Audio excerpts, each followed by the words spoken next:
Saudara-saudara sekalian, selama ribuan tahun Fir'aun membangun kerajaannya sehingga mengaku dirinya sebagai Tuhan. Setiap ucapannya menjadi undang-undang negara. Dia memiliki tentara yang banyak, tukang-tukang sihir dan ahli nujum yang licik. Tetapi semuanya dimusnahkan dengan usaha dakwahnya Nabi Musa alaihissalam. Setelah Nabi Musa lahir, memerintahkan ibunya untuk menghanyutkan ke sungai. Fitrah seorang ibu adalah sayang kepada anaknya. Ia menyuruh seseorang untuk membuat peti. Pembuat peti itu 3 kali melaporkan hal ini kepada Fir'aun. Namun ia tidak bisa berbicara di hadapan Fir'aun. Lisannya hanya bisa mengeluarkan suara oh. Nabi Musa diletakkan di sungai dan hanyut ke hulu berlawanan dengan arus air, masuk ke dalam istana Fir'aun. Bayi itu membawa yang hak, dan di dalam istana itu ada sesuatu yang hak. Bayi itu ditemukan oleh pelayan Asyiyah, istri Fir'aun. Fir'aun tahu bahwa bayi inilah yang akan menghancurkan kerajaannya. Ia menolak jasad Nabi Musa alaihissalam, tetapi Allah berkehendak lain.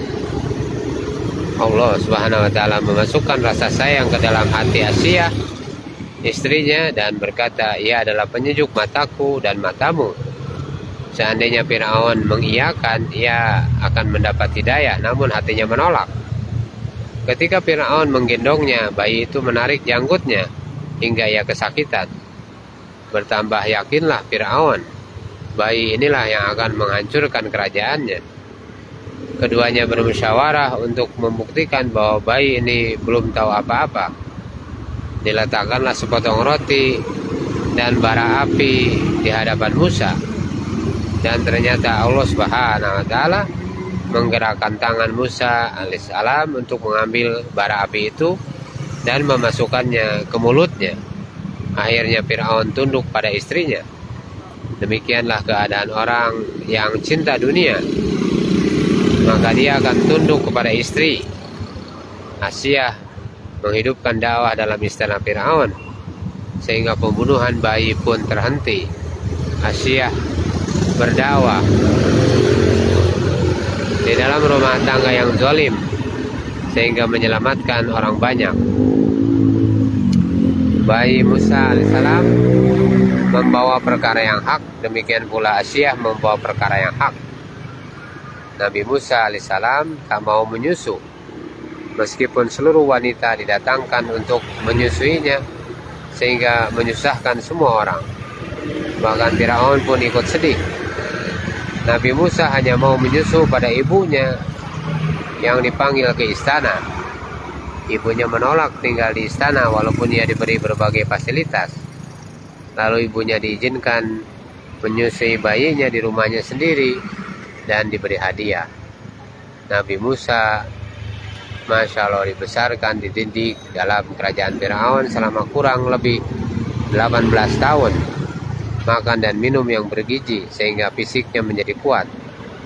Namun hampir setiap hari ia melihat kaumnya Bani Israel ditindas dan dianiaya oleh Fir'aun yang berbangsa Kipti. Menimbulkan perasaan asobiah dalam dirinya. Ketika melihat perkelahian antara orang Kipti dan Bani Israel, Nabi Musa membela kaumnya.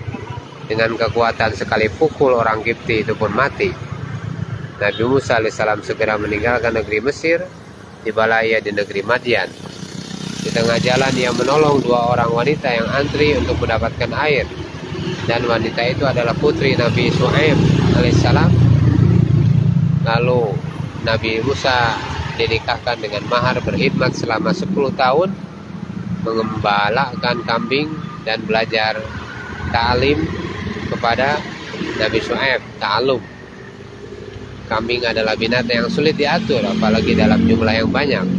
Nabi Musa belajar sifat sabar, dan berkhidmat adalah satu amal yang melembutkan hati.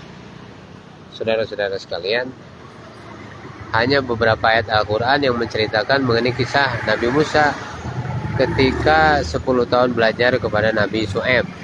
Tetapi ketika ia melakukan perjalanan dakwah ke Mesir, kisahnya hampir menemui hampir memenuhi surat Al-Quran. Sebenarnya beliau ingin pulang untuk menjenguk ibunya, namun di perjalanan ia diseru oleh Allah Subhanahu wa Ta'ala untuk berdakwah kepada Fir'aun. Dalam perjalanannya pada malam yang dingin dan gelap gulita, Nabi Musa bersama istrinya melihat cahaya api dari balik bukit. Beliau memerintahkan istrinya menunggu dan beliau menuju sumber cahaya itu. Istrinya langsung mengizinkan. Sebab fitrah seorang wanita adalah suka kepada sesuatu benda yang dapat memberi manfaat langsung. Menganggap api bisa menghangatkan tubuh, maka seorang istri akan rela ditinggalkan suaminya untuk kepentingan dirinya.